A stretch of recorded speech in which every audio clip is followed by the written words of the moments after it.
एक बार की बात है। पहाड़ी के नीचे बसे एक छोटे से गांव में एक जवान लड़का रहता था।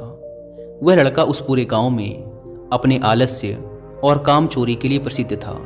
सभी गांववासी उसे आलसी कहकर ही पुकारते थे, क्योंकि वह पूरे दिन एक पेड़ के नीचे पड़ा रहता, झपकियां लेता और अपने भविष्य के बारे में अच्छे अच्छे सपने देखता।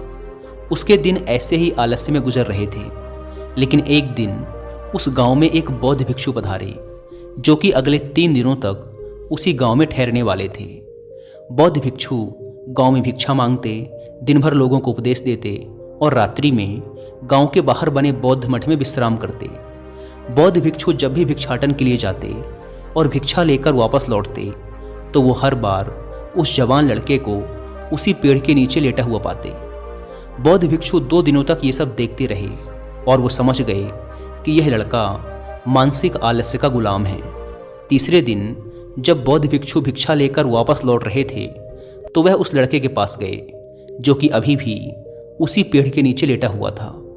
भिक्षु ने लड़के से कहा, बेटे, मेरे पास तुम्हारे लिए एक काम है।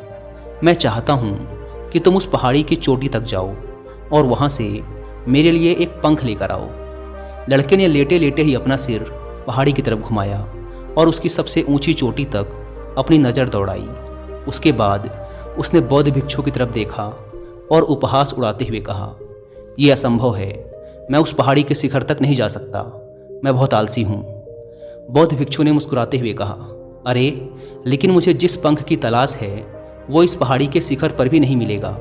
वो तो इस पहाड़ी के दूसरी तरफ एक गुफा के अंदर मिलेगा, जिसके लिए इस पहाड़ी के शिखर तक चढ़कर दूसरी तरफ नीचे उतरना होगा। लेकिन वह कोई साधारण पंख नहीं है। ऐसा पंख तुमने आज तक नहीं देखा होगा। वो एक बहुत ही दुर्लभ लेकिन सुंदर पंख है, जो अपनी रोशनी बिखेरता है। भिक्षु की इन बातों से उस लड़के के अंदर उत्सुकता जागी। उसने आज से पहले ऐसे किसी पंख के बारे में कभी नहीं सुना था और ऐसे रोमांचक सफ़र के बारे में सोचकर वह अंदर से उत्साहित हो उठा। इसीलिए उसने भिक्षु की चुनौती को स्वीकार करने का निश्चय किया और वह पहाड़ी की तरफ चल पड़ा। लेकिन चढ़ाई बहुत लंबी और कठिन थी। जल्द ही लड़के का शरीर थकने लगा, सांस फूलने लगी और शरीर से काफ़ी पसीना बहने लगा। लेकिन फिर भी उसने चलना जारी रखा। वो जैसे जैसे ऊपर और ऊपर चढ़ता गया, उसे प्रसन्नता और उत्साह की अनुभूति होने लगी, जिसे उसने आज से पहले कभी महसूस नहीं किया था। अंततः जब वह कड़ी मेहनत और लंबे प्रयास के बाद पहाड़ी के शिखर पर पहुंचा, तो वह पूरी तरह से थक चुका था। लेकिन वह बहुत खुश था। उसे अंदर से आत्मसंतुष्टि का एहसास हो रहा था। उसके चेहरे पर योद्धाओं जैसी मुस्कान थी, जैसे उसने कोई युद्ध जीत लिया हो। उसने पहाड़ी के शिखर से नीचे देखा। उसके सामने एक बहुत ही मनमोहक दृश्य था। उसने अपने अंदर एक उपलब्धि की भावना महसूस की, जो उसने आज से पहले कभी नहीं की थी। लेकिन असली चुनौती आगे थी।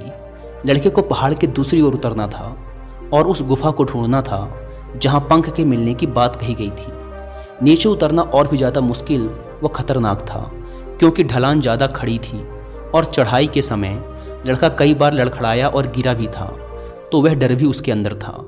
लेकिन भिक्षु को पंख लाकर देने के वादे की वजह से वह लगातार आगे बढ़ता रहा।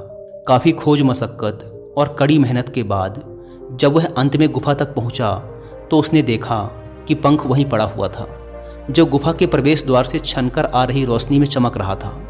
उसने पंख उठाया, लेकिन उसकी सुंदरता को देखकर अचंभित रह गया। वह काफ़ी देर तक पंख को ही घूरता रहा, लेकिन फिर अचानक उसे याद आया कि अभी तो उसे वापस भी जाना है। उसने खुद की तरफ देखा। वह पूरी तरह से थक चुका था। वह चिंतित हो गया कि वह पहाड़ पर कैसे चढ़ेगा और भिक्षु तक पंख कैसे पहुंचाएगा। एक पल के लिए उसने हार मानने के बारे में सोचा, लेकिन फिर उसे वह उपलब्धि और गर्व की भावना याद आ गई, जो उसने पहाड़ी के शिखर पर पहुंचने पर महसूस की थी। उसे एहसास हुआ कि उसके अंदर इस सफ़र को दोबारा पूरा करने की ताकत और दृढ़ संकल्प है। वह दोबारा पहाड़ी पर चढ़ने लगा। उसकी मांसपेशियों में दर्द हो रहा था, पैर कांप रहे थे, फेफड़े फटे जा रहे थे। वह कई बार लड़खड़ाकर गिर भी पड़ा, लेकिन उसने हार नहीं मानी। वह खुद को आगे बढ़ाने के लिए लगातार प्रेरित करता जा रहा था। अथक प्रयास और घंटों की कड़ी मेहनत के बाद अंततः जब वह बौद्ध भिक्षु के पास पहुंचा, और उनके हाथों में वह पंख रखा तो उसकी खुशी का ठिकाना ना रहा। उसे महसूस हुआ कि आज उसने अपने आलस्य पर काबू पा लिया है और कुछ महत्वपूर्ण करके दिखाया है। उसके चेहरे पर इतनी खुशी और संतुष्टि का भाव देखकर बौद्ध भिक्षु मुस्कुराए और बोले, बहुत बढ़िया मेरे बच्चे, आज तुमने जीवन का एक बहुत ही महत्वपूर्ण सबक सीखा है कि आलस्य कोई ऐसी चीज़ नहीं है जिसे स्वीकार कर लिया जाए या सहन किया जाए। आलस्य एक चुनौती है जिसे दूर करना होगा। यह एक बाधा है जिसे पार करना होगा और आलस्य को ख़त्म करने के लिए तुम्हें अपना पहला कदम उठाना ही पड़ेगा। अपने लक्ष्य की ओर चलना ही पड़ेगा और तब तक चलते रहना पड़ेगा जब तक तुम अपनी मंजिल को हासिल नहीं कर लेते। लड़के ने भिक्षु के शब्दों की गहराई और उसके महत्व को समझते हुए हाँ में अपना सिर हिला दिया। आज उसे एहसास हुआ कि वह हमेशा से ही बड़ी और महान चीज़ों को करने में सक्षम था, लेकिन उसके आलस्य ने उसे रोक रखा था। अब वह जानता था कि उसके पास अपने रास्ते में आने वाली किसी भी बाधा को दूर करने की ताकत और दृढ़ संकल्प है। इसके बाद भिक्षु ने उस लड़के को आशीर्वाद दिया और उस गांव से चले गए। इस कहानी से सीखने वाली बात यह है कि जब हम असंभव लगने पर भी अपने लक्ष्य को प्राप्त करने के लिए खुद को आगे बढ़ाते हैं, तब हम अपने भीतर एक ऐसी ताकत और दृढ़ संकल्प की खोज करते हैं जिसके बारे में हम पहले कभी नहीं जानते थे। आलस्य पर काबू पाने के लिए हमें खुद को चुनौती देनी चाहिए और बड़े व महत्वाकांक्षी लक्ष्य बनाने चाहिए। फिर चाहे वो लक्ष्य कितने ही मुश्किल क्यों ना हो, हमें लगातार खुद को अपनी शारीरिक और मानसिक सीमाओं से परे ढकेलते रहना चाहिए और असफलताओं व बाधाओं का सामना करने पर भी अंदर से मजबूत बने रहना चाहिए।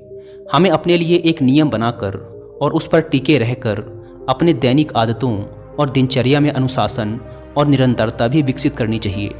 हम कुछ ऐसी अच्छी आदतें बना सकते हैं जो हमें मन न लगने पर भी ध्यान केंद्रित करने और क्रियाशील बने रहने में मदद करती हैं। एक और महत्वपूर्ण बात, आलस्य पर काबू पाने का मतलब विकास की मानसिकता विकसित करना है।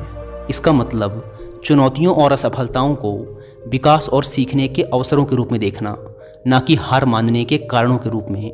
विकास की मानसिकता को अपनाकर हम असफलता के बारे में अपनी सोच को नया रूप दे सकते हैं और इसका अपने सुधार व सीखने के लिए उपयोग कर सकते हैं। और अंत में हमें अपने आलस्य पर काबू पाने के लिए अपने आराम को छोड़कर जीवन की चुनौतियों और अवसरों को स्वीकार करना ही पड़ेगा।